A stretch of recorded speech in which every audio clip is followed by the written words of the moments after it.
Holy Wednesday, Pastor Jeff. Magandang balitang hatid mo para sa ating mga seniors at super seniors na nakatutok sa atin ngayon. Good morning, Juan. Of course, good morning, Cha. Good morning, yes, Pastor. Holy na Holy Week tayo dahil sa init na nararamdaman natin. Anyway, last day na natin ngayon, Cha, for this week. Tama ba? Yes. Yan. Kaya maganda pag-usapan natin about salvation. Kumustahin ko lang muna Alfred and Charis na meet ko kahapon plus si Rino and Baby Galang. Yan, mga fan mo to, Cha. Uy, good morning. Ni Brad Ted kasi yung isa may edad talaga. Patay ka. Bumabawi ka sa Lunes. Patay ka. Lahat kayo. Markado. Oh. I-report ko to kay Manong Ted. Pero tanggap naman ni Manong Ted yun. Ba? Na talagang siya ang patron saint ng mga seniors at super seniors. Di ba, Pastor? Tanggap niya na yon. Tanggap niya yon na siya ang mascot ng Pero sobrang dami talaga, no? Yes, mga seniors, super seniors. Yes, tuwan-tuwa nga kami dahil alam namin na yung mga tao na to natutuwa talaga kay Manong Ted, pati si Alexander de la Cruz. Anyway, pag-usapan na po natin yung ating tema ngayon dahil again, this is a season of pagninilay-nilay, ika nga. Pagka po Holy Week, ito yung mga pagkakataon na yung mga tao nagiging spiritual siya, nagiging palasimba, di ba mo? Napansin mo yan, nire-report mo yan. Parang isang taon, hindi naman nagsisimba. Pag Pasko, saka itong season na to, nagiging makajos, ano? Well, at least merong season. Pero hindi lang po spiritual ay seasonal. It should be a day-to-day part of our lives. Kasi nga po, we're comprised of body, soul, and spirit. Wag lang po yung physical body ang i-feed natin, alagaan, damitan, pakainin. Wag ho nating i-deprive yung spiritual sense natin, yung essence natin as a spiritual being as well. Well, Holy Week boils down to this event. Lahat po, yung pagkapanganak ni Jesus and 33 years siyang nabuhay, yung huling 3 taon, ginawa rin po niya yung kanyang ministeryo. It all boils down to this faithful day ng Biyernes Santo. At of course, nakasandwich po dyan yung linggo dahil yun naman po yung kanyang pagkabuhay. Yung pong death and resurrection ni Jesus Christ. Sabi nga po, kung gaano kahalaga ang resurrection, sabi dun sa isang verse sa Bible, kung hindi nabuhay si Jesus, sabi, your faith is futile. Wala raw pong silbi. Useless yung inyong pananampalataya. You're still in your sin. Sabi po ni Paul doon sa 1 Corinthians. Kung siya'y namatay lang, okay, isa na siya sikat na teacher, moral guru, pero sayang hindi nabuhay. Okay, kung siya'y dumating lang, visitor lang siya sa earth, and then wala. Hindi rin tayo nailigtas. Because someone needs to die for our sins para po mapagbayaran. Kasi po, ang kabayaran ng kamatayan ay kasalanan. At sabi rin po ni Paul, kung dito lang sa lupa yung pag-asa mo, edi eat, drink, and be merry kasi nga, for tomorrow we die. Kaya po nung dinalaw nila Maria para dala ng mga pabango, spices, yung bangkay ni Jesus, nagulat sila, nakabukas yung tomb.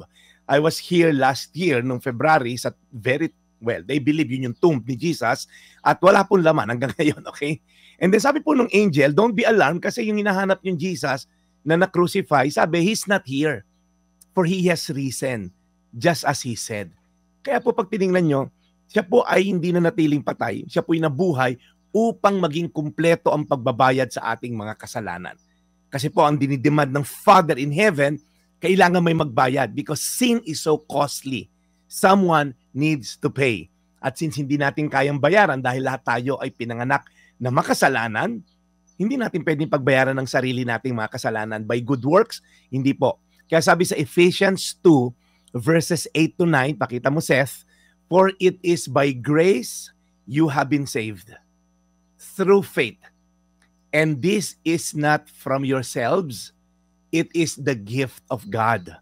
Not by good works, so that no one can boast. Pag sinabi pong grace, very short lang to, Mon at Cha. Pag sinabing grace, hindi mo deserve ibinigay.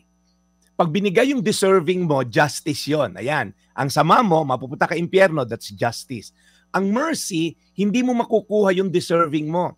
You will not get what you deserve. Hindi kita papadala impyerno, pero wala na akong pakialam sa'yo. Ang grace po is superlative higher pa po than mercy and justice. It means, bibigyan kita ng hindi karapat-dapat sa'yo, which is salvation.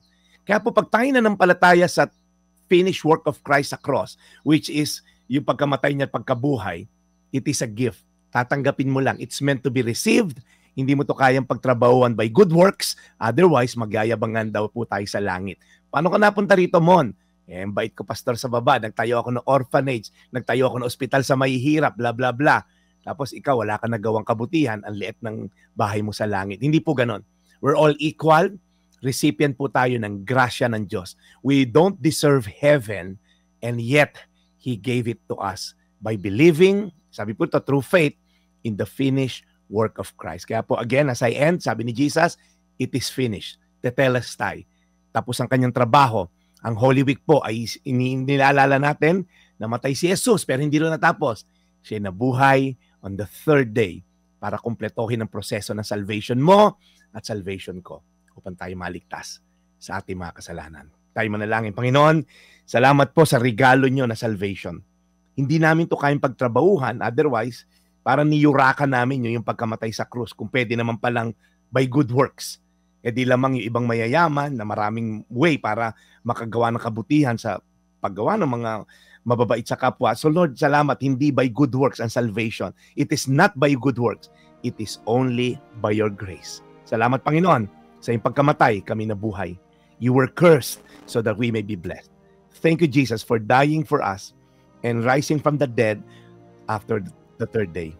Ito po ang aming dalangin sa pangalan ni Jesus. Amen. Amen. Amen. Ayan, Pastor Jeff.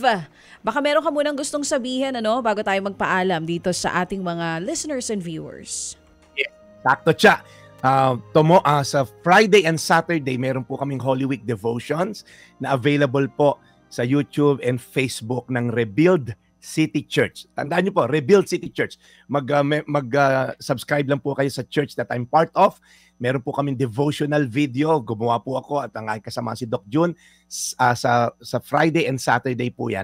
It's just a 10-minute devotional. May kakanta si AC, ang aming kaibigan ni Chacha. And then magde-devotion po tayo. May mga questions po doon that you can discuss among family members. So again, Biyernes Santo at Sabado de Gloria po yan. Rebuild City Church Facebook and YouTube channels. Makita-kita po tayo. And of course, sa Sunday, last na lang siya.